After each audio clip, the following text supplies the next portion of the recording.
और इस वक्त बड़ी खबर आपको बता दें पुणे से। पुणे के नानापेट इलाके में एक गोदाम में आग लग गई है। आग बुझाने गए दमकल के अधिकारी समेत 4 लोग भी घायल हो गए हैं। बड़ी खबर इस वक्त आपको बता रही हैं। पुणे में एक गोदाम में भीषण आग लग गई। पुणे के नानापेट इलाके में एक गोदाम में आग लगी है। इस आग को बुझाने के लिए जो दमकल के अधिकारी पहुंचे थे उनमें से एक अधिकारी जख्मी बताए जा रहे हैं। साथ ही दमकल विभाग की जो गाड़ियां हैं वो मौके पर पहुंच चुकी हैं और लगातार आग बुझाने का प्रयास किया गया, लेकिन इसी बीच एक अधिकारी के घायल होने की भी खबर मिल रही है।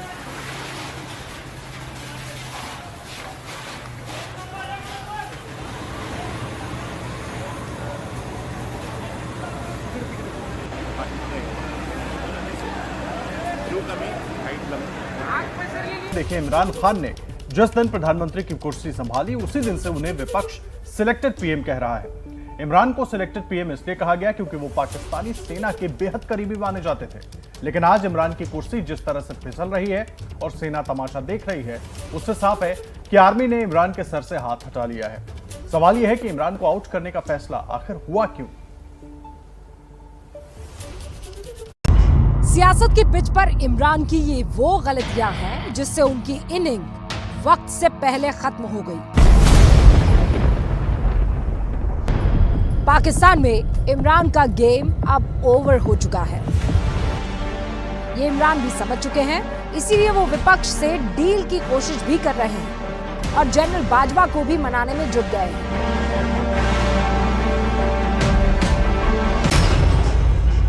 सवाल है कि इमरान की टीम में फूट किसने डाली? किसके इशारे पर पीपीपी और पीएमएल-एन ही नहीं बल्कि इमरान का साथ देने वाली पार्टियां भी एक खैमे में आ गई?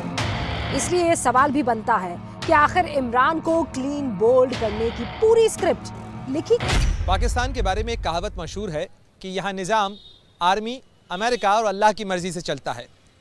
इमरान खान आर्मी के सेलेक्टेड प्राइम मिनिस्टर थे, लेकिन सत्ता में आने के बाद जैसे ही उन्होंने अमेरिका और आर्मी को आंखें दिखाना शुरू की, उनके पैरों तले की जमीन खसक गई।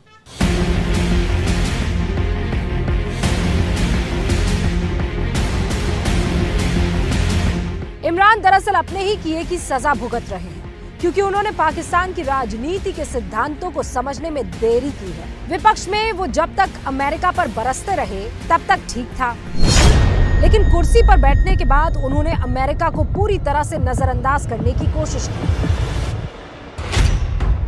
पीएम बनने के बाद भी उन्होंने अमेरिका के खिलाफ बयानबाजी बंद नहीं की। इसके बाद अफगानिस्तान संकट के दौरान अमेरिका का प्रस्ताव भी उन्होंने ठुकरा दिया।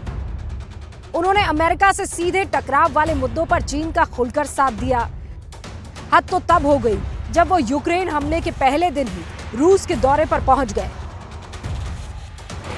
अमेरिका से बढ़ती इमरान खान की दूरी ने पाकिस्तान की फौज को भी नाराज कर दिया। पाकिस्तानी फौज की परेशानी इसलिए भी ज्यादा है क्योंकि उसके सैनिक बेड़े में F-16 लड़ाकू विमान समेत कई मेड इन अमेरिका हथियार हैं। इतना ही नहीं, पाकिस्तानी सेना में अमेरिका परस्त जनरलों की भी एक ताकतवर लॉबी है। ऐसे में अमेरिका और आर्मी दोनों के नाराज हो जाने के बाद इमरान खान का कुर्सी पर बने रहना बेहद मुश्किल है। चीन का प्रभाव बहुत बड़ा है, लेकिन अमेरिका का प्रभाव पूरी तरह से ख़त्म नहीं हुआ है और इसीलिए अमेरिकी हितों को अगर कोई पाकिस्तान में नुकसान पहुंचाने की कोशिश करेगा तो अमेरिका उससे उसका हामियाना मांगेगा।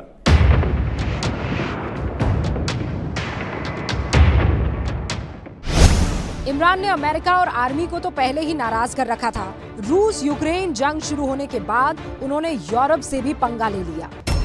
इमरान जिस यूरोप को अपनी रैली में निशाना बना रहे हैं, वो यूरोप पाकिस्तान की अर्थव्यवस्था के लिए कितना अहम है, ये कुछ आंकड़ों से समझिए। पाकिस्तान के कुल कारोबार में यूरोपियन यूनियन की हिस्सेदारी 14% की है और पाकिस्तान के कुल निर्यात का 28% यूरोपीय यूनियन पहुंचता है।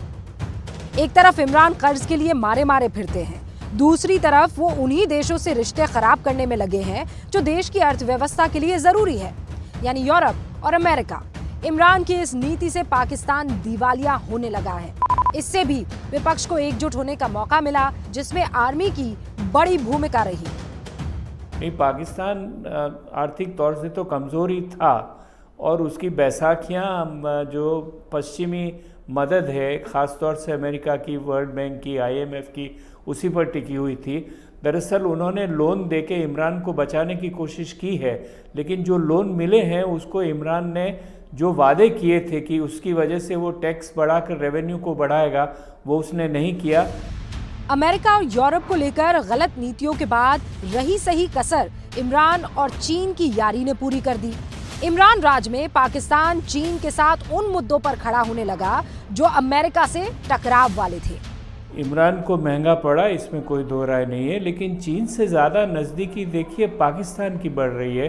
चीन ने बिलियंस ऑफ डॉलर्स पाकिस्तान में डाले हैं और BRI के अंडर में इतने सारे प्रोजेक्ट्स उन्होंने लिए हैं। उसके अलावा उनकी सारी जो तिब्बत और सिंजियांग की स्थिति है उसमें पाकिस्तान एक अहम भूमिका अदा कर सकता है। अपनी गलतियों से चौतरफा घिरने के बाद भी इमरान नहीं संभले। कुर्सी बचाने के लिए उन्होंने चिट्ठी वाला दाव चल दिया, लेकिन ये दाव भी उन्हें उल्टा पड़ गया, क्योंकि इमरान ने चिट्ठी बॉम्ब फोड़ने से पहले सेना से इजाजत नहीं ली। इस चिट्ठी से अमेरिका पाकिस्तान के रिश्ते और उलझ गए। इससे सेना भड़क उठी। चिट्ठी बॉम्ब के बाद ही सेना प्रमुख बाजवा ने इमरान से 3 बार मुलाकात की और माना जा रहा है कि बाजवा ने इमरान से एग्जिट रूट पर चर्चा की। अब अकेले पड़े इमरान ने अपनी कुर्सी के लिए पहले विपक्ष से डील की कोशिश की और जब बात नहीं बनी तो सदन स्थगित कराने के लिए पैतरा चला, लेकिन नतीजा ये रहा कि आज पाकिस्तान में सड़क से लेकर सदन तक एक ही शोर है। तो देखा आपने पाकिस्तान में इमरान की कुर्सी पर कैसे खतरा मंडरा रहा है। विपक्ष ने इमरान के खिलाफ ऐसा चक्रव्यूह रचा है कि कप्तान की कुर्सी में संकट के बादल अब मंडराने लगे हैं।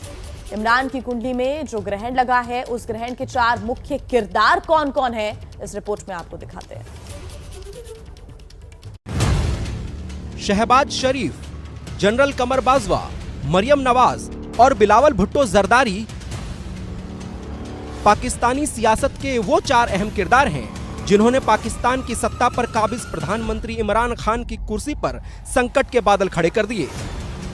वो भी तब जबकि उनकी पारी पूरी होने में 17 महीने बाकी थे। जिन 4 चेहरों ने इस वक्त पाकिस्तान के प्रधानमंत्री इमरान खान की कुर्सी खतरे में डाली, जरा इन चेहरों के बारे में भी जान लीजिए।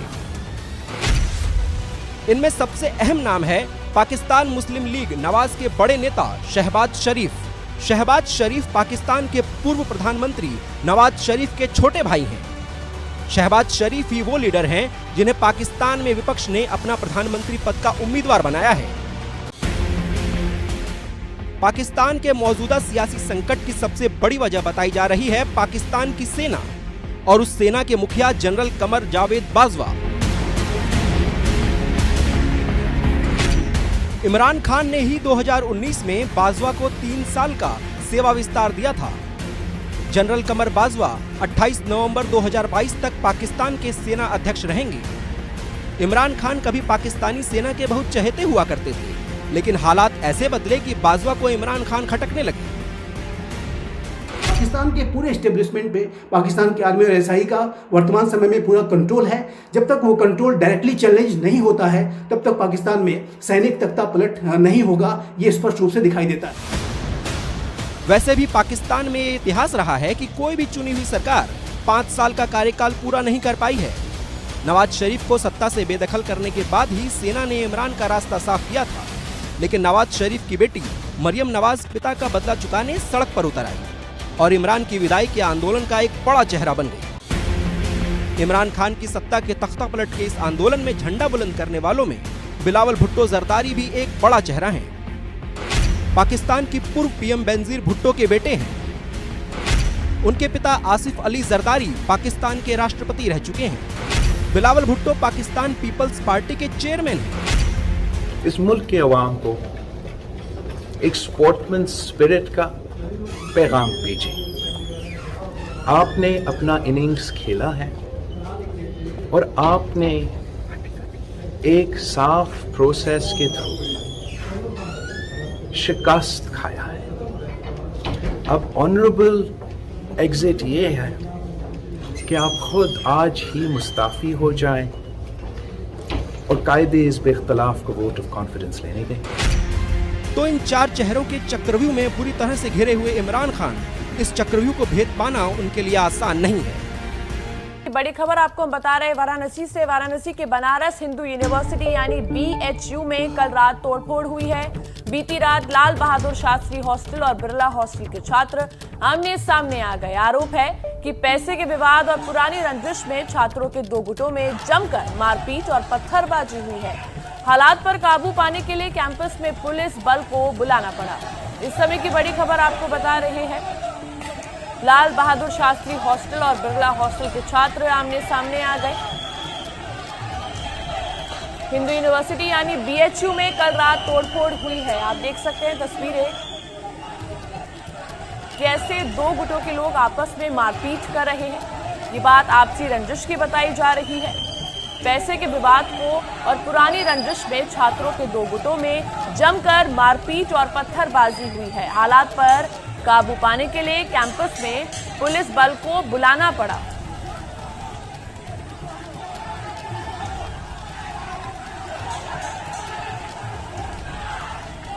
और उस बीच एक बड़ी खबर आ रही है रूस यूक्रेन युद्ध से जुड़ी हुई। देखिए, रूस और यूक्रेन के बीच युद्ध का आज 37वां दिन है और इस बीच पुतिन ने साफ कह दिया है कि 1 अप्रैल यानी आज से रूस से गैस खरीदने वाले देश रूबल में ही भुगतान करेंगे। पुतिन ने धमकी भी दी है। उन्होंने कहा कि अगर रूबल में पेमेंट नहीं किया तो सारे करार रोक दिए जाएंगे। पुतिन ने रूबल में भुगतान वाले आदेश पर हस्ताक्षर कर दिया है। ये बड़ी जानकारी इस वक्त हम आपको दे रहे हैं। लगातार रूस और पुतिन की तरफ से ये संकेत दिया जाता रहा है कि जो भी देश अब पुतिन के साथ किसी भी तरह का व्यापारिक लेन देन कर रहे हैं, खास तौर पर जो लोग तेल और गैस खरीद रहे हैं, उन्हें रूबल में पेमेंट करना होगा रूस को। लेकिन दूसरे देश इस बात पर तैयार नहीं हो रहे थे। लेकिन अब पुतिन ने बिल्कुल साफ कर दिया है, आज यानी 1 अप्रैल से जो भी देश रूस से तेल और गैस खरीद रहे हैं उन्हें केवल रूबल में ही पेमेंट करना होगा। आज है 1 अप्रैल। आज से देश में कई नए नियम लागू होंगे। बजट का प्रावधान लागू होगा, जिसका नतीजा ये कि आपकी बचत पर इसका असर पड़ेगा, यानी कि उस पर बड़ी चपत लग सकती है। आज से कई चीजें और सेवाएं महंगी हो जाएंगी। आज 1 अप्रैल है, यानी कि कई बड़े बदलाव आज से आपको देखने को मिल सकते हैं। पैरासिटामोल समेत कई ऐसी दवाइयां हैं जो कि महंगी होंगी।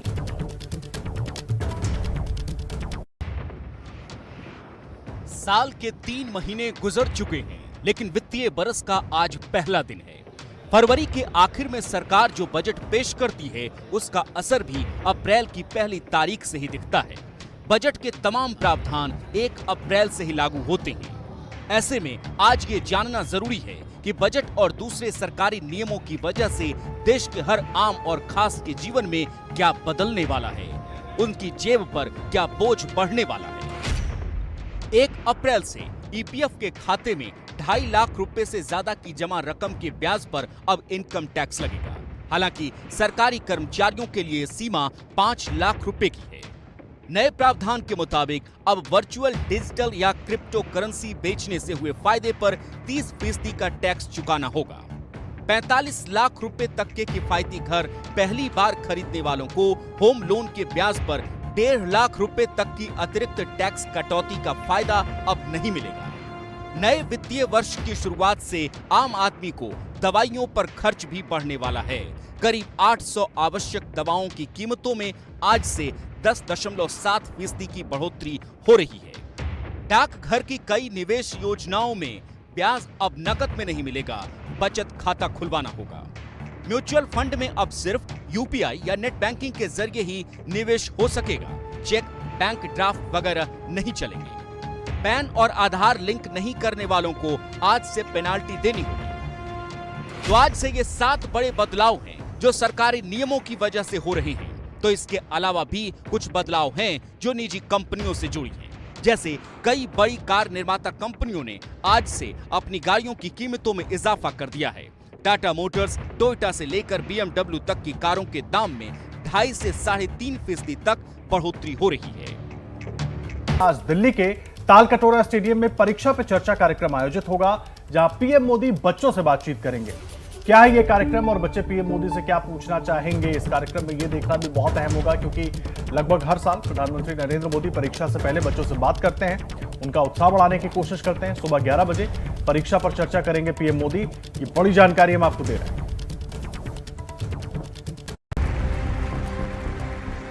आप लोग टेंशन में है क्या?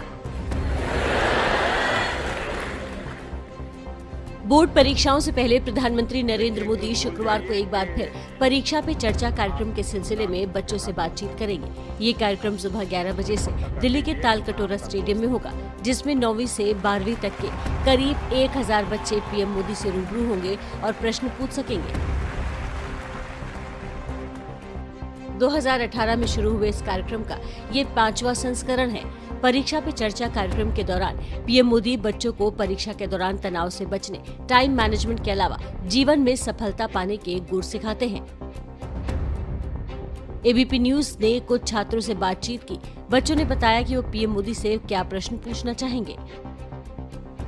आज की स्थिति है कि विद्यार्थी अपना आत्मविश्वास खो रहे हैं, जगह जगह दूसरों की देखा देखी ट्यूशन सेंटर जा रहे हैं।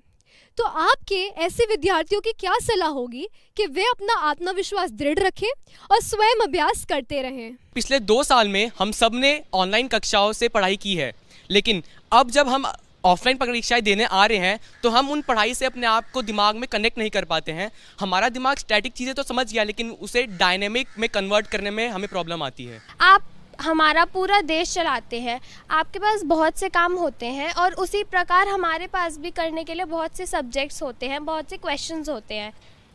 तो आप इतने सारे काम को मैनेज कर लेते हैं, तो मैं आपसे कुछ सुझाव चाहती हूँ जो आप हमें बताएं ताकि हम भी अपने सब्जेक्ट्स मैनेज कर सकें। आप एक नौजवान छात्र थे तब अपने विद्यालय में, या जब आप एक पॉलिटिकल साइंस के स्टूडेंट थे तब अपने आप को सामाजिक विकर्षणों से कैसे दूर रखकर अपना पूरा ध्यान अपनी पढ़ाई को अर्पित करते थे? सब बात करते हैं मेरा बेटा ये करता है। इस कार्यक्रम में दिल्ली, एनसीआर, यूपी और हरियाणा के सरकारी और निजी स्कूल में पढ़ने वाले बच्चे शामिल होंगे, लेकिन कार्यक्रम का लाइव प्रसारण भी किया जाएगा।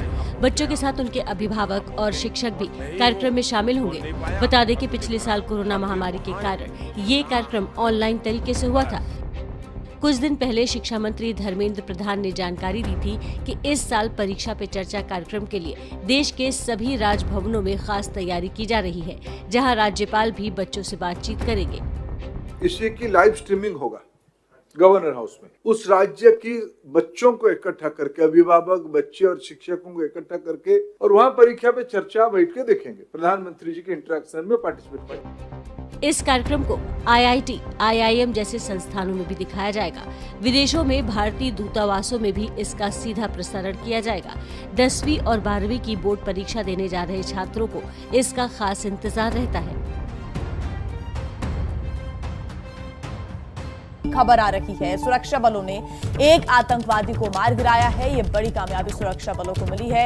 एक आतंकवादी को मार गिराया गया है। ज्यादा जानकारी के साथ हमारे सहयोगी आसिफ कुरैशी हमारे साथ जुड़ गए हैं। आसिफ, एक बड़ी ये सफलता है सुरक्षा बलों को जो मिली है। ऑपरेशन अभी भी जारी है। एक आतंकवादी को मार गिराने का दावा भी किया जा रहा है। जी देखिए, पुलिस की तरफ से इस बात की पुष्टि कर दी गई है कि एक मिलिटेंट मारा गया है और उसका शव घटना स्थल पर ही अभी भी मौजूद है, लेकिन उसको रिट्रीव नहीं किया जा सका है। जबकि अभी भी 1 से 2 मिलिटेंट्स के इस मकान में होने की खबर है, क्योंकि कल जब शाम को इस इलाके की घेराबंदी कर दी गई थी। मैं बता दूं कि शोपियां के तरखवा गांव इलाके की घेराबंदी के दौरान सुरक्षा बलों ने ये कहा था कि 2 से 3 मिलिटेंट एक घर में छुपे हुए हैं, जिनके खिलाफ ऑपरेशन शुरू किया गया था।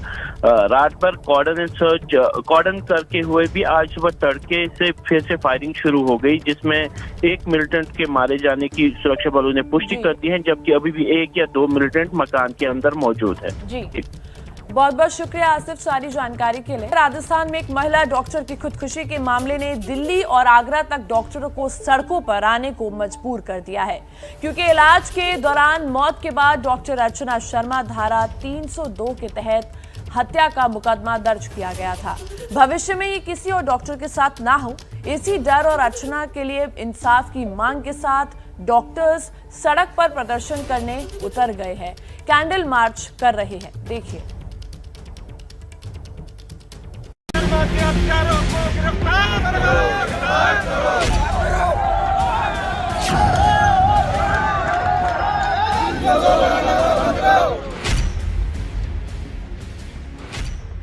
दौसा में एक महिला डॉक्टर अर्चना शर्मा की खुदकुशी के बाद डॉक्टरों की नाराजगी अब सिर्फ राजस्थान का मामला नहीं रहा, बल्कि दिल्ली तक पहुंच चुका है। राजस्थान के दौसा और फतेहपुर शेखावटी तक कैंडल मार्च निकाला गया, तो तो दिल्ली में भी डॉक्टरों ने हाथों में कैंडल लेकर डॉक्टर अर्चना को न्याय दिलाने की मांग की।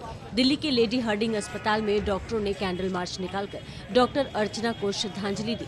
फतेहपुर शेखावटी में डॉक्टर अर्चना के समर्थन में सरकारी डॉक्टर अस्पताल छोड़कर सड़क पर उतर गए, जिससे मरीजों को खूब परेशानी भी हुई, क्योंकि इस कैंडल मार्च में सरकारी और प्राइवेट सभी डॉक्टर शामिल हुए और अर्चना शर्मा के साथ हुई ज्यादती का विरोध किया। तो राजस्थान के दौसा में अर्चना की आत्महत्या का मामला और तूल पकड़ता जा रहा है। कल पूरे दिन अस्पतालों में डॉक्टर हड़ताल पर रहे। दौसा के जिला अस्पताल के भीतर की तस्वीरें देखिए, पूरा अस्पताल सुनसान नजर आ रहा है। मरीजों के लिए बने ये काउंटर पूरी तरह खाली दिखे। मेडिकल ऑफिसर की कुर्सियां खाली पड़ी दिखी। डॉक्टरों के कमरे में ताले लटके पड़े थे, क्योंकि यहाँ कल इमरजेंसी सेवा को छोड़कर सभी तरह का इलाज बंद था। हड़ताल कर रहे डॉक्टर अस्पताल में मौजूद नहीं थे और लाचार मरीज और उनके तीमारदार अस्पताल के बाहर खड़े थे। दौसा में कल दिन भर इंडियन मेडिकल एसोसिएशन के बैनर तले तमाम डॉक्टरों ने जिला कलेक्ट्रेट ऑफिस के सामने धरना दिया। वहां डॉक्टरों ने पुलिस और प्रशासन को लेकर अपना रोष जाहिर किया। आगे इस प्रोफेशन को लिए जो वही सच्ची श्रद्धांजलि है सर। इन सब के बीच राजस्थान सरकार की ओर से बड़ी कार्रवाई हुई। दौसा के एसपी का तबादला कर दिया गया। लालासोट इलाके में थाना प्रभारी और सीओ पर भी गाज गिरी है, लेकिन डॉक्टरों की नाराजगी कम नहीं हो रही है। दौसा के नए एसपी ने कार्यभार संभालते ही मामले को गंभीरता से देखने का भरोसा दिया है। जो डॉक्टर अर्चना शर्मा जो सुसाइडल केस है, उसके बाद में जो हालात हैं, दैट इज़ इम्पोर्टेंट। तो सबसे पहला जो प्राइम जो हमारा ये रहेगा कि इसको जो है किस तरह से जो है बाइंड अप किया जाए, उसके लिए हम देखेंगे सबसे पहले। दौसा के नए एसपी ने निष्पक्ष जांच और जल्द आरोपियों को गिरफ्तार करने की बात कही है, लेकिन तब तक डॉक्टरों और सरकार के बीच चल रहे गतिरोध को खत्म करने की बड़ी चुनौती भी जिला पुलिस के सामने है। लेकिन मामला सिर्फ इतना ही नहीं है, ये केस अब राजनीतिक रंग भी लेता जा रहा है। इस केस में अब बीजेपी नेता जितेंद्र गोठवाल का नाम भी सामने आ रहा है और पुलिस ने अर्चना शर्मा को खुदकुशी के लिए उकसाने के आरोप में जितेंद्र गोठवाल को गिरफ्तार भी कर लिया है। पुलिस ने जो वीडियो जब्त किए हैं, उस वीडियो में कुछ लोगों को पहचान की गई है और 36 में जो नाम आए हैं उनमें से 2 नाम के आरोपी मनोहर देरवा और जितेंद्र गोठवाल, उनको गिरफ्तार किया। लेकिन बीजेपी गहलोत सरकार पर बदले की कार्रवाई करने का आरोप लगा रही है, क्योंकि जितेंद्र गोठवाल वही बीजेपी नेता हैं जिन्होंने कुछ दिन पहले अलवर के गैंगरेप केस में कांग्रेस विधायक के बेटे का नाम सामने आने के बाद सीधे प्रियंका गांधी को निशाने पर लिया था। गोठवाल ने प्रियंका को दिल्ली से जयपुर आने के लिए ट्रेन का टिकट भी भेजा था। ट्विटर पर बाकायदा ट्रेन का टिकट जारी कर राजस्थान आने और यूपी की तरह लड़कियों को लड़ना सिखाने की अपील की थी। अब जितेंद्र गोठवाल ने फिर ट्वीट किया है और गहलोत सरकार की पुलिस की कार्रवाई पर सवाल उठाए हैं। गोठवाल ने ट्विटर पर अपनी गिरफ्तारी को प्रियंका गांधी को ट्रेन टिकट भेजने का बदला बताया है। बड़ी खबर आपको दे दें, यूक्रेन रूस के बीच जारी जंग का आज 37वां दिन है। रूस लगातार यूक्रेन के शहरों पर हमले कर उसे तबाह करने में लगा हुआ है। मारियोपोल, खार्किव, कीव, लवीव में ये सभी शहर रूस के लगातार हो रहे हमलों से खंडहर में तब्दील हो चुके हैं। ये बड़ी जानकारी हम दे रहे हैं। लगातार रूस यूक्रेन के अलग अलग शहरों पर हमले कर रहा है। मारियोपोल, कीव, खार्किव, खरसेन, ये तमाम ऐसे शहर हैं जो पूरी तरह से तबाह करने की कोशिश लगातार रूस की तरफ से जारी है।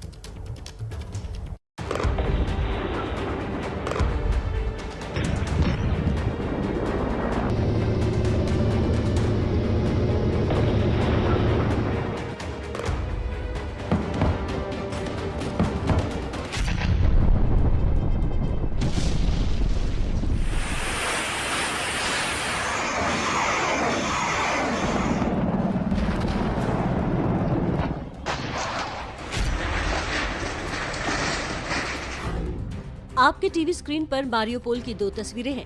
पहली तस्वीर रूसी सेना ने जारी की है।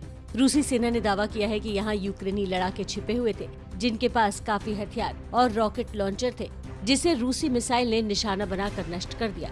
दूसरी तस्वीर मारियोपोल के एक रिहायशी इलाके की है, जिसे रूसी सेना ने अपना निशाना बनाया है। तस्वीरों में देखिए कैसे इस आवासीय परिसर को रूसी सेना ने तबाह बर्बाद कर दिया है। रूस और यूक्रेन के बीच बातचीत के बाद भी रूसी सेनाओं के हमले में कोई कमी नहीं आई है। पिछले 24 घंटे में तबाही की जो तस्वीरें यूक्रेन से आई हैं, उसमें भयानक बर्बादी दिख रही है।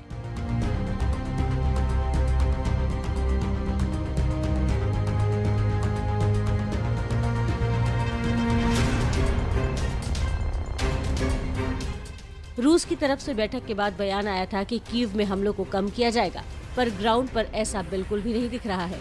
रूसी सेना लगातार यूक्रेन के शहरों को अपना निशाना बना रही है।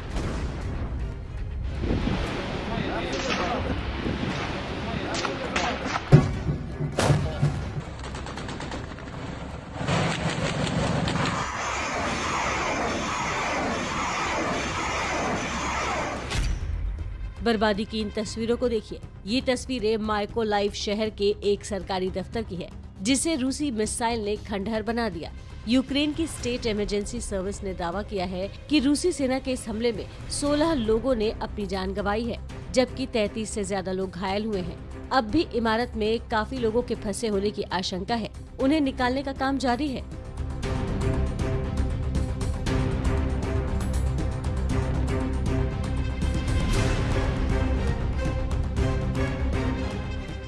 यूक्रेन के सबसे बड़े शहरों में से एक दोनेस्क शहर की ये तस्वीरें देखिए, जिसे रूसी मिसाइलों ने अपना निशाना बनाया। हमले की तस्वीरें बताती हैं कि रूस ने कहीं से कोई भी हमला कम नहीं किया है। यूक्रेनी सेनाओं ने दावा किया है कि रूसी सेना ने दक्षिण माइकोलेव क्षेत्र में यूक्रेन के विशेष बलों को मुख्यालय और दोनेस्क क्षेत्र में गोला बारूद के 2 डिपो को भी निशाना बनाया है। लगातार हो रहे हमलों के बाद यूक्रेन ने रूस पर झूठ बोलने का आरोप लगाया है। चेनिहिव शहर परिषद के सचिव ओलेक्जेंडर लुमाको ने कहा कि रूस की घोषणा पूरी तरह से झूठी साबित हुई है। शांति समझौते के लिए हुई बैठक में जो बात रूस की तरफ से कही गई थी, उसका पालन नहीं हो रहा है। यूक्रेन के अलग अलग शहरों पर रूसी सेना अपने हमलों को कम नहीं कर रही है। इन सब के बीच यूक्रेन के राष्ट्रपति वोलोदिमीर जेलेंस्की ने अमेरिका के $50 करोड़ सहायता राशि पर व्हाइट हाउस का शुक्रिया अदा किया है और रूसी आक्रमण को रोकने के लिए यूक्रेन को अधिक सहायता दिए जाने के बारे में चर्चा की।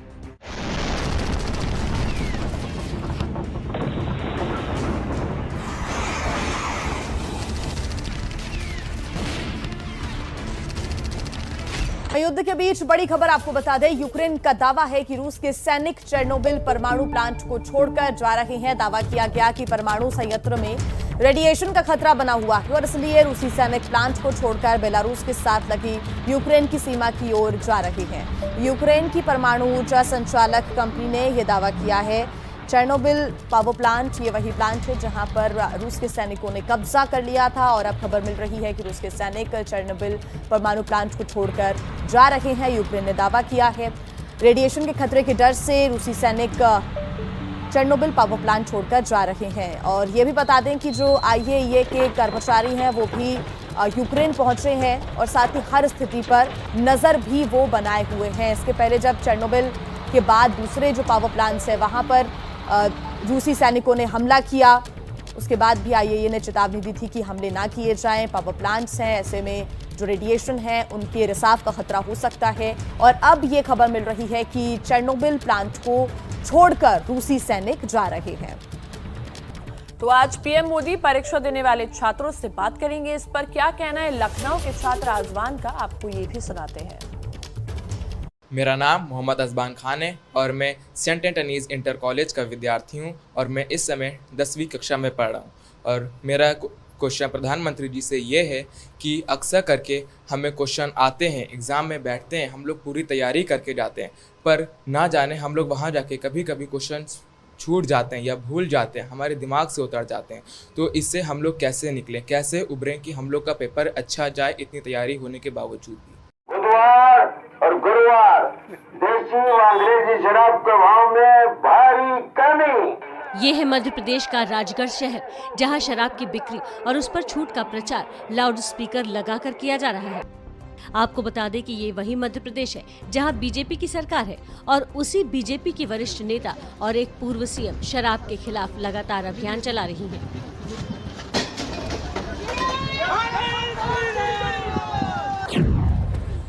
बीते दिनों उमा भारती का एक वीडियो भी वायरल हुआ था, जिसमें वो शराब की बिक्री का विरोध करती दिख रही थी। वीडियो में देखा जा सकता है कि कैसे उमा भारती शराब की दुकान में अपने समर्थकों के साथ घुस जाती हैं और पत्थर से शराब की बोतलें तोड़ती हैं, ये जानते हुए भी कि जिस भोपाल में वो ये सब कर रही हैं, वहाँ की सत्ता पर उनकी ही पार्टी काबिज है।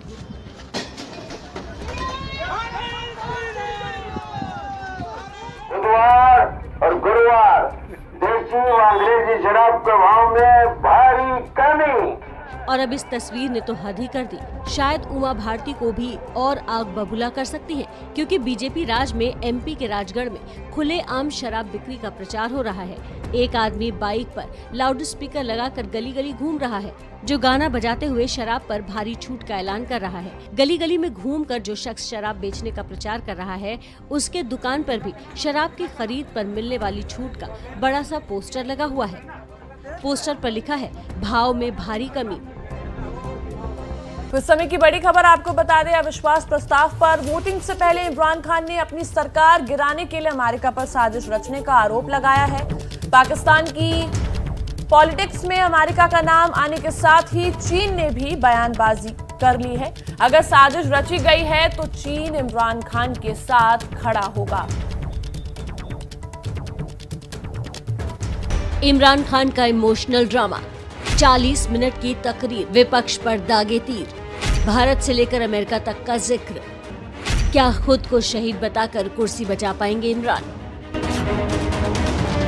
पाकिस्तान की संसद में अविश्वास प्रस्ताव का सामना कर रहे प्रधानमंत्री इमरान खान जब नेशनल टेलीविजन पर मुखातिब हुए तो हर उस मुद्दे को छेड़ा जिससे इन्हें सहानुभूति मिलने की उम्मीद थी। अपने 40 मिनट के भाषण में इमरान ने करीब करीब आधा वक्त मजहबी तकरीर में गुजारा, मुल्क की बदहाली के लिए विपक्ष को कोसा, सांसदों की खरीद फरोख्त के आरोप लगाए, बागियों को गद्दार कहा और किसी भी सूरत में इस्तीफा नहीं देने की बात कही।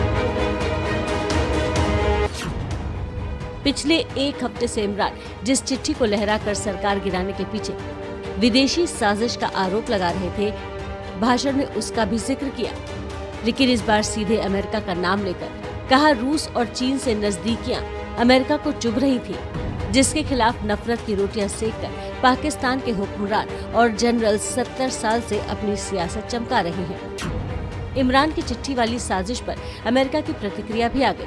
अमेरिका के विदेश विभाग के प्रवक्ता ने कहा, इमरान खान के आरोपों में कोई सच्चाई नहीं है। हम पाकिस्तान के मौजूदा हालात पर करीबी नजर बनाए हुए हैं। हम पाकिस्तान की संवैधानिक प्रक्रिया और कानून का सम्मान करते हैं। अमेरिका ही नहीं, पाकिस्तान के विपक्षी दल भी इमरान की चिट्ठी वाले दावे को फरेब बता रहे हैं। लेकिन चीन को इमरान के कंधे पर बंदूक रखकर अमेरिका पर निशाना साधने का मौका मिल गया है। 2 दिन पहले चीन से मदद मांगने वाले बीजिंग पहुंचे इमरान के मंत्री से मुलाकात के बाद चीन के विदेश मंत्री वांग यी ने कहा, अगर पाकिस्तान के सियासी हालात के लिए कोई विदेशी ताकत जिम्मेदार है तो चीन इमरान को समर्थन देने के लिए तैयार है। देखिए, पाकिस्तान के पूर्व क्रिकेटर शाहिद अफरीदी ने इमरान खान का समर्थन किया है। जिस तरह से राजनीतिक हलचल मची हुई है, अकेले पड़ते दिख रहे थे इमरान खान और अब पूर्व क्रिकेटर शाहिद अफरीदी इमरान खान के समर्थन में आ गए हैं। अफरीदी ने कहा कि कम से कम एक सरकार को तो अपना कार्यकाल पूरा करने का मौका दिया जाना चाहिए। अफरीदी का बयान ऐसे वक्त पर आया है जब 2 दिन बाद ही इमरान नेशनल असेंबली में नो कॉन्फिडेंस मोशन का सामना करने वाले हैं। और ट्वीट करके अफरीदी ने क्या कुछ कहा है वो आपको दिखा देते हैं। देखिए, पाकिस्तान की आजादी के 75 साल हो गए हैं। अल्लाह के लिए कम से कम एक निर्वाचित सरकार को अपना कार्यकाल पूरा करने दे। ये ट्वीट किया है शाहिद अफरीदी ने। पूर्व क्रिकेटर हैं, राजनीति में अच्छी खासी दिलचस्पी रखते हैं, कई मौकों पर राजनीतिक पॉलिटिकल तकरीर करते हुए देखे गए हैं। इमरान खान के समर्थन में अब वो खुलकर सामने आ गए हैं। बाकायदा ट्वीट किया है। ट्वीट करके उन्होंने कहा कि पाकिस्तान की आजादी के 75 साल हो गए हैं और अल्लाह के लिए कम से कम निर्वाचित सरकार को अपना कार्यकाल पूरा करने दें। पीएम मोदी बच्चों से बातचीत करेंगे। क्या है कार्यक्रम और बच्चे प्रधानमंत्री मोदी से क्या पूछना चाहेंगे, लगातार आप तक ये जानकारी हम पहुंचा रहे हैं। बता दें कि सुबह 11 बजे परीक्षा पर चर्चा प्रधानमंत्री करेंगे। बच्चों से सीधा संवाद होगा प्रधानमंत्री का।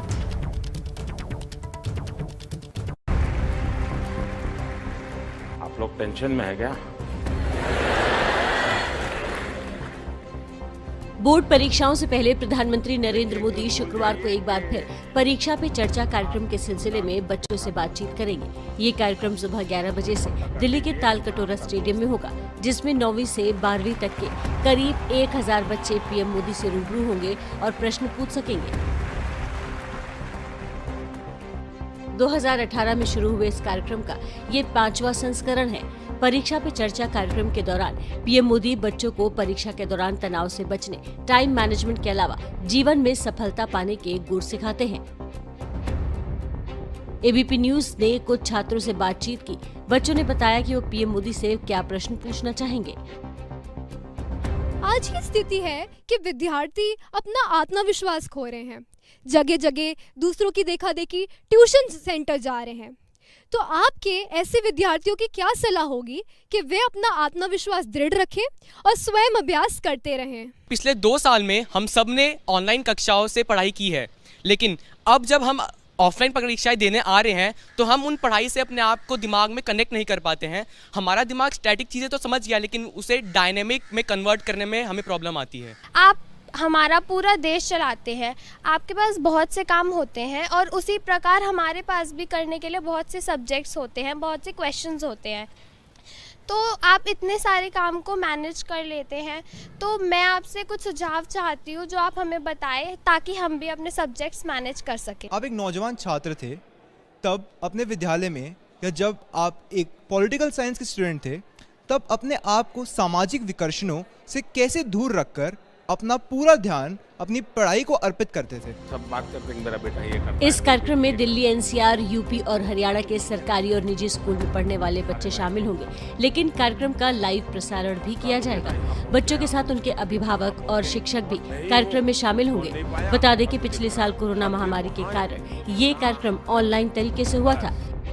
कुछ दिन पहले शिक्षा मंत्री धर्मेंद्र प्रधान ने जानकारी दी थी कि इस साल परीक्षा पे चर्चा कार्यक्रम के लिए देश के सभी राजभवनों में खास तैयारी की जा रही है, जहां राज्यपाल भी बच्चों से बातचीत करेंगे।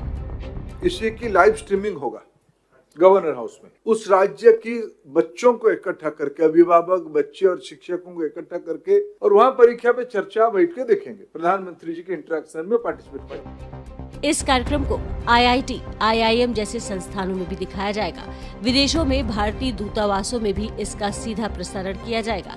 10वीं और 12वीं की बोर्ड परीक्षा देने जा रहे छात्रों को इसका खास इंतजार रहता है। देखिए, आज जंग का 37वां दिन है। रूस लगातार यूक्रेन के अलग अलग शहरों पर हमले कर उसे तबाह करने में लगा हुआ है।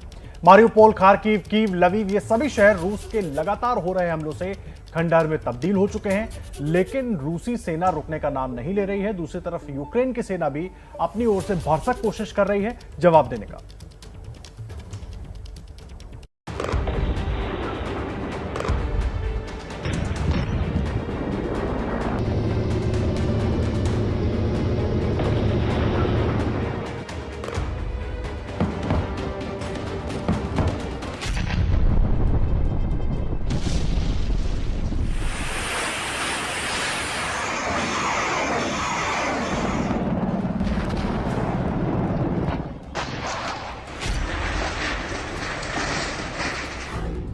आपके टीवी स्क्रीन पर मारियोपोल की 2 तस्वीरें हैं। पहली तस्वीर रूसी सेना ने जारी की है। रूसी सेना ने दावा किया है कि यहाँ यूक्रेनी लड़ाके छिपे हुए थे, जिनके पास काफी हथियार और रॉकेट लॉन्चर थे, जिसे रूसी मिसाइल ने निशाना बनाकर नष्ट कर दिया। दूसरी तस्वीर मारियोपोल के एक रिहायशी इलाके की है, जिसे रूसी सेना ने अपना निशाना बनाया है। तस्वीरों में देखिए कैसे इस आवासीय परिसर को रूसी सेना ने तबाह बर्बाद कर दिया है। रूस और यूक्रेन के बीच बातचीत के बाद भी रूसी सेनाओं के हमले में कोई कमी नहीं आई है। पिछले 24 घंटे में तबाही की जो तस्वीरें यूक्रेन से आई हैं, उसमें भयानक बर्बादी दिख रही है।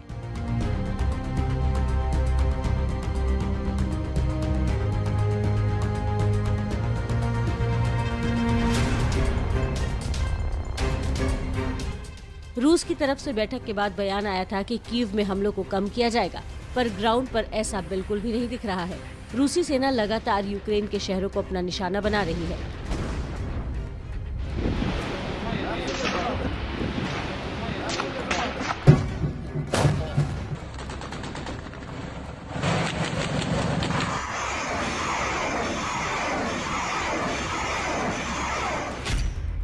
बर्बादी की इन तस्वीरों को देखिए। ये तस्वीरें माइकोलाइव शहर के एक सरकारी दफ्तर की है। जिसे रूसी मिसाइल ने खंडहर बना दिया।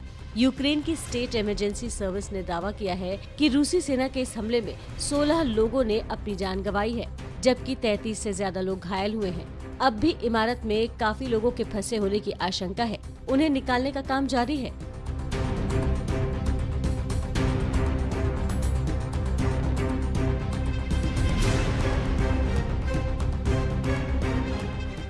यूक्रेन के सबसे बड़े शहरों में से एक दोनेस्क शहर की ये तस्वीरें देखिए, जिसे रूसी मिसाइलों ने अपना निशाना बनाया। हमले की तस्वीरें बताती हैं कि रूस ने कहीं से कोई भी हमला कम नहीं किया है। यूक्रेनी सेनाओं ने दावा किया है कि रूसी सेना ने दक्षिण माइकोलेव क्षेत्र में यूक्रेन के विशेष बलों को मुख्यालय और दोनेस्क क्षेत्र में गोला बारूद के 2 डिपो को भी निशाना बनाया है। लगातार हो रहे हमलों के बाद यूक्रेन ने रूस पर झूठ बोलने का आरोप लगाया है। चेरनिहिव शहर परिषद के सचिव ओलेक्जेंडर लुमाको ने कहा कि रूस की घोषणा पूरी तरह से झूठी साबित हुई है। शांति समझौते के लिए हुई बैठक में जो बात रूस की तरफ से कही गई थी, उसका पालन नहीं हो रहा है। यूक्रेन के अलग अलग शहरों पर रूसी सेना अपने हमलों को कम नहीं कर रही है। इन सब के बीच यूक्रेन के राष्ट्रपति वोलोदिमीर जेलेंस्की ने अमेरिका के $50 करोड़ सहायता राशि पर व्हाइट हाउस का शुक्रिया अदा किया है और रूसी आक्रमण को रोकने के लिए यूक्रेन को अधिक सहायता दिए जाने के बारे में चर्चा की।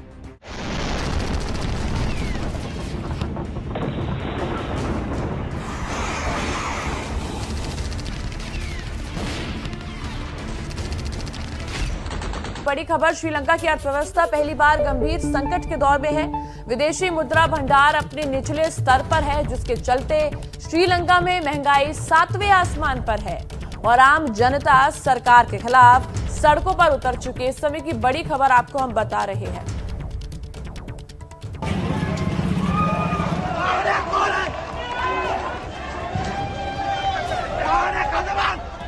श्रीलंका में सरकार विरोधी प्रदर्शन के बाद राजधानी कोलंबो में कर्फ्यू लगा दिया गया है। पड़ोसी देश श्रीलंका में आम लोग और सुरक्षा बल दोनों सड़कों पर उतरे हैं। दोनों एक दूसरे के सामने खड़े हैं। सुरक्षा कड़ी की जा रही है।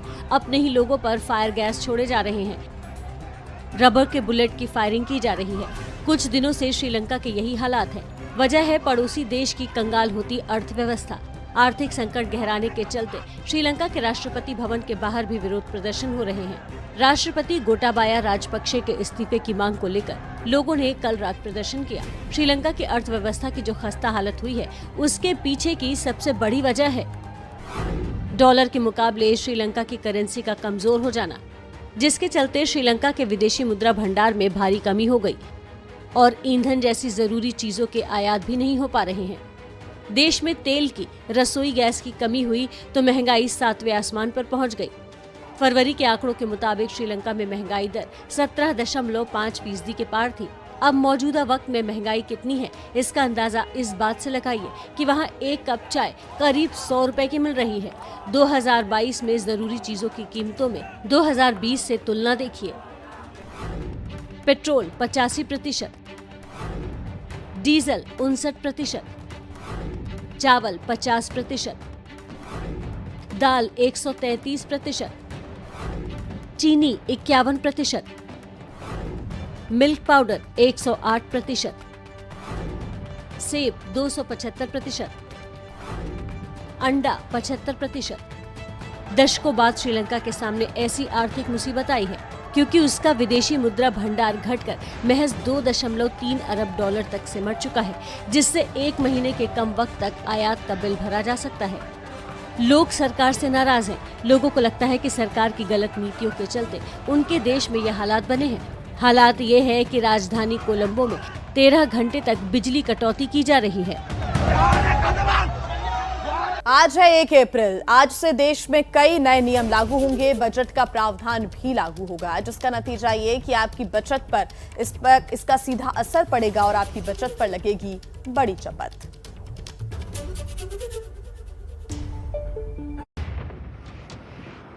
साल के 3 महीने गुजर चुके हैं, लेकिन वित्तीय बरस का आज पहला दिन है।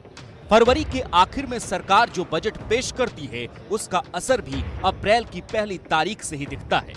बजट के तमाम प्रावधान 1 अप्रैल से ही लागू होते हैं। ऐसे में आज ये जानना जरूरी है कि बजट और दूसरे सरकारी नियमों की वजह से देश के हर आम और खास के जीवन में क्या बदलने वाला है, उनकी जेब पर क्या बोझ बढ़ने वाला है। 1 अप्रैल से ईपीएफ के खाते में 2.5 लाख रुपए से ज्यादा की जमा रकम के ब्याज पर अब इनकम टैक्स लगेगा। हालांकि सरकारी कर्मचारियों के लिए सीमा 5 लाख रुपए की है। नए प्रावधान के मुताबिक अब वर्चुअल, डिजिटल या क्रिप्टो करेंसी बेचने से हुए फायदे पर 30% का टैक्स चुकाना होगा। 45 लाख रुपए तक के किफायती घर पहली बार खरीदने वालों को होम लोन के ब्याज पर 1.5 लाख रुपए तक की अतिरिक्त टैक्स कटौती का फायदा अब नहीं मिलेगा। नए वित्तीय वर्ष की शुरुआत से आम आदमी को दवाइयों पर खर्च भी बढ़ने वाला है। करीब 800 आवश्यक दवाओं की कीमतों में आज से 10.7% की बढ़ोतरी हो रही है। डाकघर की कई निवेश योजनाओं में ब्याज अब नकद में नहीं मिलेगा, बचत खाता खुलवाना होगा। म्यूचुअल फंड में अब सिर्फ यूपीआई या नेट बैंकिंग के जरिए ही निवेश हो सकेगा। चेक, बैंक ड्राफ्ट वगैरह नहीं चलेंगे। पैन और आधार लिंक नहीं करने वालों को आज से पेनाल्टी देनी होगी। तो आज से ये 7 बड़े बदलाव हैं जो सरकारी नियमों की वजह से हो रहे हैं। तो इसके अलावा भी कुछ बदलाव हैं जो निजी कंपनियों से जुड़ी हैं। जैसे कई बड़ी कार निर्माता कंपनियों ने आज से अपनी गाड़ियों की कीमतों में इजाफा कर दिया है। टाटा मोटर्स, टोयोटा से लेकर BMW तक की कारों के दाम में 2.5 से 3.5% तक बढ़ोतरी हो रही है। बड़ी खबर आपको बता दें, देखिए लगातार पेट्रोल डीजल के दाम में बढ़ोतरी हो रही है, तो इस बीच एलपीजी गैस सिलेंडर में भी एक बार फिर बढ़ोतरी हुई है। कमर्शियल गैस सिलेंडर 250 रुपए महंगा हो गया है। दिल्ली में कमर्शियल गैस सिलेंडर 2253 रुपए हो चुका है। इस वक्त की बड़ी खबर और एक महंगाई पर एक और बड़ी मार। एलपीजी कमर्शियल सिलेंडर के दाम 250 रुपए बढ़ गए हैं। लगातार पेट्रोल डीजल के दामों में इजाफा और अब एलपीजी कमर्शियल सिलेंडर के दाम भी 250 रुपए बढ़ चुके हैं। दिल्ली में कमर्शियल सिलेंडर की अगर हम बात करें तो 2253 रुपए ये रेट हो गए। घरेलू गैस सिलेंडर के दाम में अभी फिलहाल कोई बढ़ोतरी नहीं हुई है। पिछले बार की अगर हम बात करें, पिछली जो बढ़ोतरी हुई थी वो 50 रुपए सीधे जो घरेलू गैस सिलेंडर है उसमें हुई थी, और अब जो कमर्शियल गैस सिलेंडर है उसमें 250 रुपए की सीधे सीधे बढ़ोतरी की गई है। और ये एलपीजी कमर्शियल सिलेंडर के दामों में हुई है। 250 रुपए बढ़े हैं। 19 किलोग्राम का सिलेंडर अब 2253 रुपए का हो चुका है। अयोध्या में राम मंदिर निर्माण का काम तेजी से चल रहा है। रामनवमी की तैयारियां भी जोरों पर है। इस बीच आज सीएम योगी अयोध्या का दौरा करेंगे। इन सब से जुड़ी क्या है पूरी खबर, देखिए इस रिपोर्ट में। रामलला के भव्य मंदिर का निर्माण जारी है। ये तस्वीरें हैं राम मंदिर के चबूतरे की, जिसका काम अब लगभग पूरा हो चुका है। इसके बाद इस फर्श का निर्माण होगा। जुलाई तक चबूतरे के बन जाने की उम्मीद है। मंदिर निर्माण में कोई देरी न हो, इसलिए जयपुर राजस्थान के कारखाने से तराशे गए पत्थर अयोध्या आने लगे हैं। एक ट्रक में सिर्फ 5 से 6 पत्थर ही लाए गए हैं, जिससे उनको कोई नुकसान न हो। दिसंबर 2023 में रामलला मंदिर में विराजमान होंगे और फिर वहीं पर भक्त अपने भगवान के दर्शन कर सकेंगे। इस बीच दोबारा मुख्यमंत्री बनने के बाद योगी आज पहली बार अयोध्या का दौरा करेंगे। योगी रामलला और हनुमानगढ़ी का दर्शन पूजन करेंगे। उसके बाद चैत्र रामनवमी मेले को लेकर अधिकारियों के साथ बैठक करेंगे। अयोध्या के कुछ वरिष्ठ संतों से भी मुलाकात करेंगे। इसके बाद बलरामपुर जाएंगे, जहां मां पाटेश्वरी देवी के मंदिर में पूजा अर्चना करेंगे और रात में वहीं रुकेंगे। उसके बाद सिद्धार्थनगर और वाराणसी के दौरे पर रहेंगे। राम मंदिर निर्माण के बीच रामलला के अस्थायी मंदिर में नवरात्रि और रामनवमी की तैयारियां भी जोरों पर है। नवरात्रि के मौके पर कलश स्थापना के लिए एक भक्त ने चांदी की चौकी और चरण भेंट की है, जिसका कुल वजन 12 किलो है। इसी चौकी पर नवरात्रि में कलश स्थापना की जाएगी। भक्त का नाम बाबूलाल महाजन है, जो मध्य प्रदेश के रहने वाले हैं। और देखिए, यूपी में लगातार दूसरी बार सीएम योगी आदित्यनाथ के नेतृत्व में बीजेपी की सरकार बन चुकी है। बाबा के बुलडोजर ने फिर से कहर बरपाना शुरू कर दिया है। ताजा कार्रवाई राजधानी लखनऊ, कानपुर, लखीमपुर, सहारनपुर, शामली में हुई है। इन जगहों पर बाबा के बुलडोजर ने अवैध निर्माण कार्यों को पूरी तरह जमींदोज कर दिया है।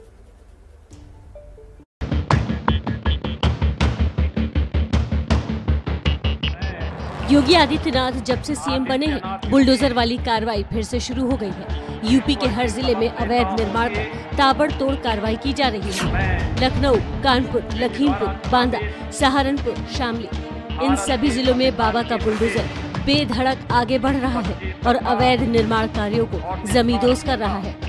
अवैध निर्माण पर बुलडोजर चलने की ये तस्वीरें राजधानी लखनऊ के जानकीपुरम की है, जहां आरबी कॉलेज के मालिक की अवैध संपत्ति पर लखनऊ प्रशासन ने बुलडोजर चला दिया। बताया जा रहा है कि ये निर्माण कार्य 2019 से चल रहा था। बार बार नोटिस देने के बाद भी इसे रोका नहीं गया। और इस बिल्डिंग का निर्माण वर्ष 2019 में शुरू हुआ था। जब इन्होंने निर्माण शुरू किया तो प्राधिकरण ने उनको निर्माण रोकने के लिए नोटिस भेजी। उसके बाद भी निर्माण करते रहे, निर्माण नहीं रोका इन्होंने। कई बार यहाँ आकर के निर्माण रोकाया गया, तब भी निर्माण चलता रहा और अंततः वर्ष 2021 में दिसंबर में इस निर्माण के विरुद्ध प्राधिकरण द्वारा ध्वस्तीकरण आदेश पारित किया गया है और उस आदेश के क्रियान्वयन में ही आज कार्रवाई यहाँ की गई। अवैध निर्माण पर बुलडोजर दौड़ने की ये तस्वीर कानपुर से आई है। कानपुर के कई मोहल्ले और कस्बों में अवैध कब्जा करने वालों के खिलाफ सख्त कार्रवाई करते हुए प्रशासन ने अपना बुलडोजर दौड़ा दिया है। कानपुर प्रशासन ने दावा किया है कि अब तक 0.23 हेक्टेयर जमीन को अवैध कब्जे से मुक्त करा लिया गया है। प्रशासन के मुताबिक अवैध निर्माण और अवैध कब्जे हटाने का अभियान अभी जारी रहेगा। यूपी के लखीमपुर से भी बुलडोजर चलने की तस्वीरें सामने आई हैं, जहां लखीमपुर देहात में पंचायत भवन के लिए आवंटित जमीन पर दबंगों ने कब्जा जमा लिया था और उस पर अवैध निर्माण कार्य किया जा रहा था। योगी 2.0 के आते ही लखीमपुर एसडीएम राजेश कुमार तहसीलदार व पुलिस बल के साथ जमीन को अतिक्रमण मुक्त कराने पहुंच गए और जमीन पर चल रहे अवैध निर्माण पर बुलडोजर चलाकर जमीन को कब्जा मुक्त कराया और अपनी मौजूदगी में पंचायत भवन का निर्माण कार्य भी शुरू करवाया। ग्राम लखीमपुर देहात की गाटा संख्या 1187 जो है, जो अब लेकुमा गाँव सभा में दर्ज था। यहाँ पर पंचायत घर का निर्माण जो है होना था। कई बार दबंग व्यक्तियों के द्वारा जो है अवैध कब्जा करके जो है उसको कब्जा नहीं करने दिया जा रहा था। आज खंड विकास अधिकारी लखीमपुर, नायब तहसीलदार और भारी पुलिस बल के साथ जो है पंचायत घर की लखीमपुर देहात के भूमि पर कब्जा दिलवाया गया है और निर्माण शुरू करा दिया गया। चाहे अपराधी हो या नेता, बुलडोजर हर अतिक्रमणकारी पर चलेगा। तभी तो बांदा के तिंदवारी से पूर्व विधायक रहे ब्रजेश प्रजापति के दफ्तर में बांदा विकास प्राधिकरण ने अतिक्रमण का नोटिस चिपका दिया। अगर 7 अप्रैल तक पूर्व विधायक ने जवाब नहीं दिया तो उनकी अवैध संपत्ति पर प्रशासन बुलडोजर चला देगा। वैसे पूर्व विधायक ब्रजेश प्रजापति बीजेपी में ही थे। चुनाव से पहले एसपी का दामन थाम लिया था। अब तो विधायकी भी चली गई और अगर वक्त पर जवाब नहीं दिया तो संपत्ति भी चली जाएगी। बुलडोजर केवल अतिक्रमण हटाने के काम नहीं आ रहा। अब अपराधियों को डराने में भी योगी सरकार के अधिकारी इसी बुलडोजर का इस्तेमाल कर रहे हैं। सहारनपुर में बुलडोजर एक अपराधी के घर पर चला जो गैंग रेप के आरोप में फरार चल रहा था। पुलिस ने बार बार उसे सरेंडर करने को कहा, लेकिन फरार आरोपी सामने नहीं आया।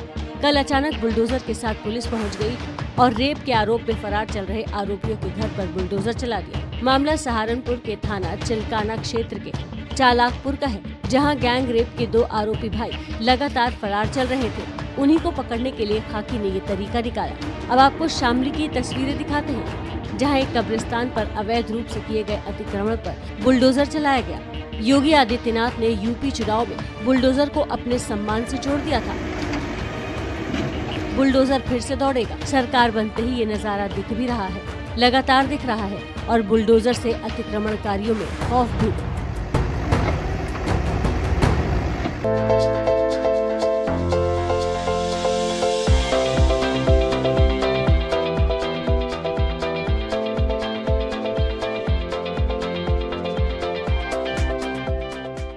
तेज गेंदबाज इमरान खान के लिए अब सब तरफ से नो बॉल की आवाज़ें आ रही हैं। इमरान खान अपनी खराब गेंदबाजी के लिए कभी पिच को, कभी अंपायर को और अब अपने कोच अमेरिका को दोषी बता रहे हैं। अब देखना यह है कि क्या 3 तारीख को कोई ऐसा करिश्मा होता है कि उनकी सरकार बच जाएगी।